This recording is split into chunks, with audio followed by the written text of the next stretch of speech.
Welcome to the EMDR Exchange, and this is our video with Dr. Irene Siegel. Hello, Dr. Siegel, and we're so excited that she's going to share with us some stuff out of her new book, which is called The Sacred Path of the Therapist, Modern Healing, Ancient Wisdom, and Client Transformation.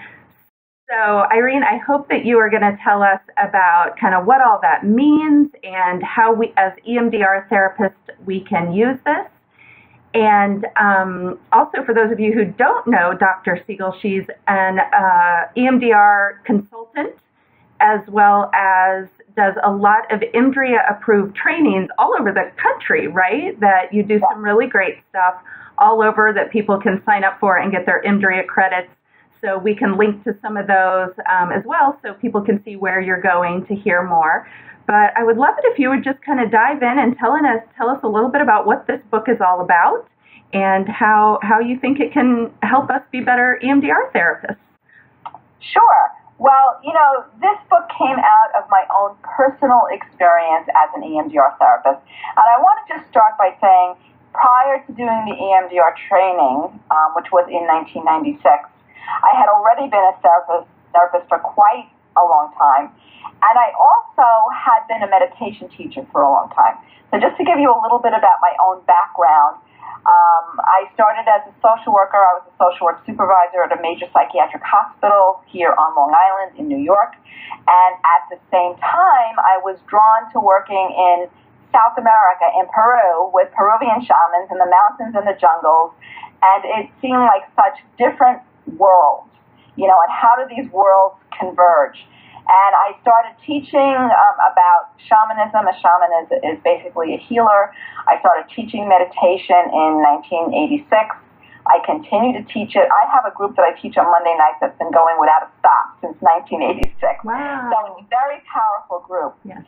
So when I first took the EMDR training, I had already been doing trauma work, working with clients, integrating internal focusing and mindfulness and meditation into what I do.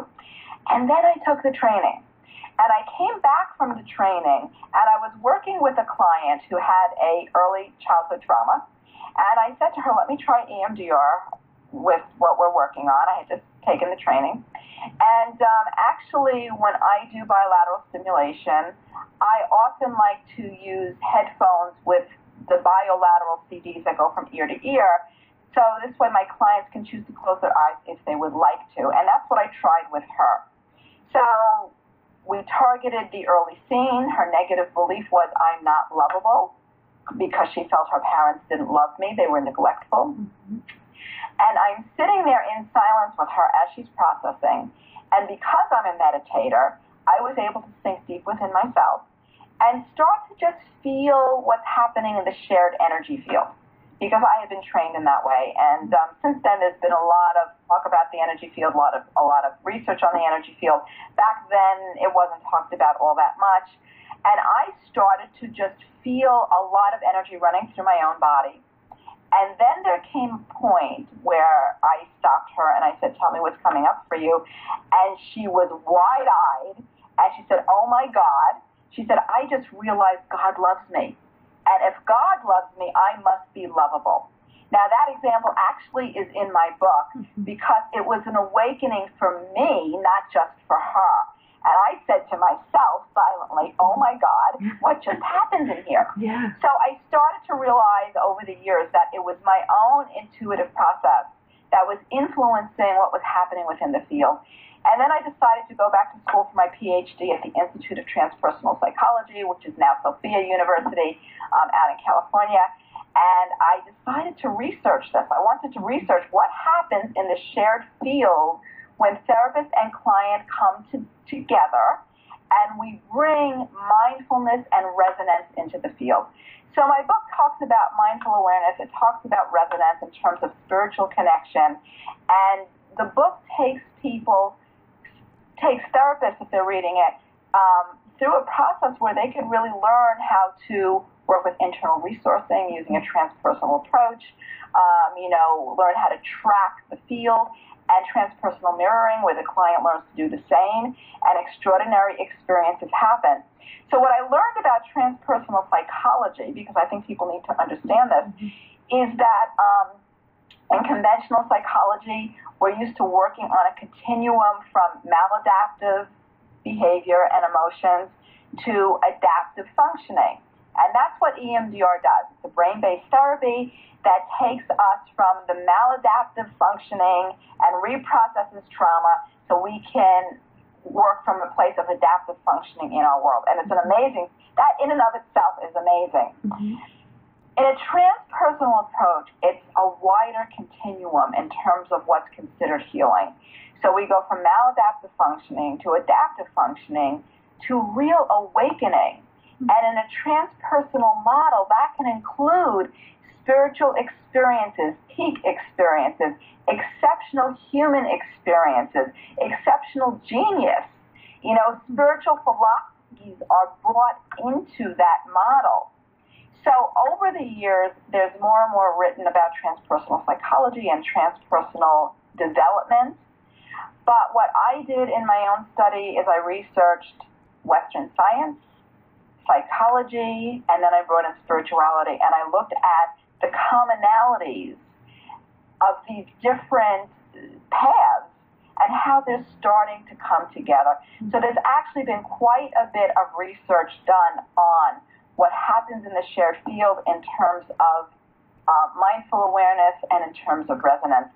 And when I was doing my data analysis section of my study, which was then published in the Journal of Transpersonal Psychology, at the same time, Irene Siegel published his book, The Mindful Therapist. And I'm reading his book, and I'm jumping out of my skin because he's describing scientifically what my participants described experientially. Nice. So it was very exciting to me, and I started to realize through my study that other therapists are having these experiences. So my book pulls all of that together. You know, we look at science, we look at psychology, we look at research, and we look at spiritual traditions, and then I bring it into a protocol. So this isn't really just for EMDR therapists, but the EMDR protocol is amazing fertile ground for a transpersonal approach because we can sit in silent space with our client and process trauma. And the therapist can go deep within him or herself as the client goes deep within him or herself, and amazing experiences start to happen. So my book actually takes the reader through different exercises to develop this within themselves and explains, based in science and psychology and spirituality, what this theme is about. Mm-hmm. So that's where I am with my book. That's what has led to my book, and I feel that it's been part of my work, my mission, my purpose to get this work out there. It sounds amazing, and I love the mix of the science as well as the experience, right? And how funny that Siegel's book came out at the same time that you were publishing. That's really neat. By the way, he's not related to me, unfortunately. We spell our name the same, though. Right. Maybe somewhere back in the line, right? Who knows? Right? Who knows? But I like that. And I also remember hearing way back before I even got trained in EMDR that one of the kind of, I don't know, can I say like critical things people would say is that it's too protocol based. You have to follow this, like you lose attunement with the client, which I have not found to be true at all. But that you are really highlighting that it's not just, oh, you can add in attunement to this scientific protocol, but you're saying you can expand on it and make it like even deeper. Yes. And that is part of the healing process that then can awaken the client to a spiritual awareness. Uh-huh. So I have really seen spiritual awakening and healing of trauma work side by side. Yeah. Could you tell us a little bit, maybe a story that has gone along where you've seen those two go together and how you feel like, the EMDR taken with the, what you practice, really helps? Can you kind of tell us a story? Yeah, well, that was one story with that first client. And then since then, because I teach meditation and healing, I do happen to get clients that come in that may be meditators or speak that language, and when they do, then we have a whole language to draw on. But, I have many examples in the book. I'll give you one example that was very extraordinary. A woman was referred to me years ago, a young woman, she was about 21 at the time. She was referred to me by another therapist who's not an EMDR therapist, and she said, I really think she needs to process a trauma. She had a trauma where she was in a motorcycle accident. Her boyfriend was driving the motorcycle. She was a passenger. They had an accident and her boyfriend died.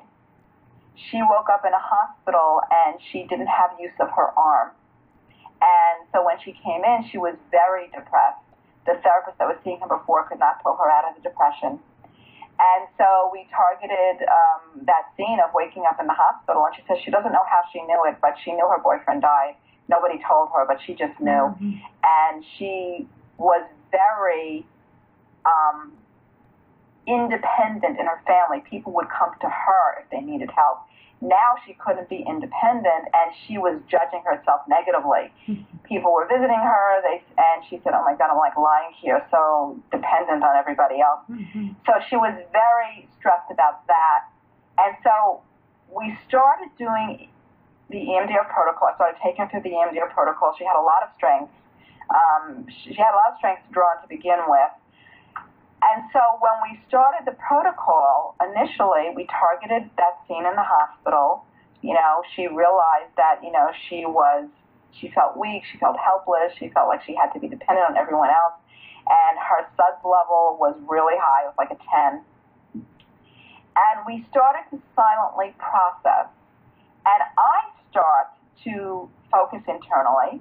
I start to feel energy running through my own body because of my own practices. And some of these practices are actually in the book for people to learn as they read the book. Mm-hmm. And I felt the energy field really expanding. And it surprised me. I didn't expect that from her. Mm-hmm. She was coming into resonance with my field. And it's always at the discretion of the client. You always start where the client is. But I felt like we were holding something together that was pretty amazing. So in that session, when she opened her eyes, because she was using the bilateral CDs, mm-hmm. She opened her eyes, she started to question. She goes, what's happening in here? I said, well, what do you mean? She goes, I could feel something between us. And I said, well, is it uncomfortable? She said, no. I said, let's just go with it. Mm-hmm. And she started to experience it. Well, by the end of the session, she started to realize that people came together because they loved her. Not because she was weak and helpless, but because they loved her, and her whole attitude changed, and she realized that it was okay to be dependent under these circumstances. Now, a lot of things happened for her, and the reason I bring her up is because we come into what I call, we're used to as therapists using cognitive interweaves and, learning how to move the client along. She helped me learn cosmic interweaves. She started to draw on what she called her own higher self. She saw herself as a being of light. This was unsolicited by me verbally. Mm-hmm. She started to expand that way, and at first it was somewhat shocking for her. Mm-hmm. But we used it. We used all of this as resources for her, mm-hmm. and it helped her reprocess a lot of trauma in her world. It helped her recognize that her trauma was a doorway to her spiritual awakening, and that there was purpose in it for her. And that was amazing for her.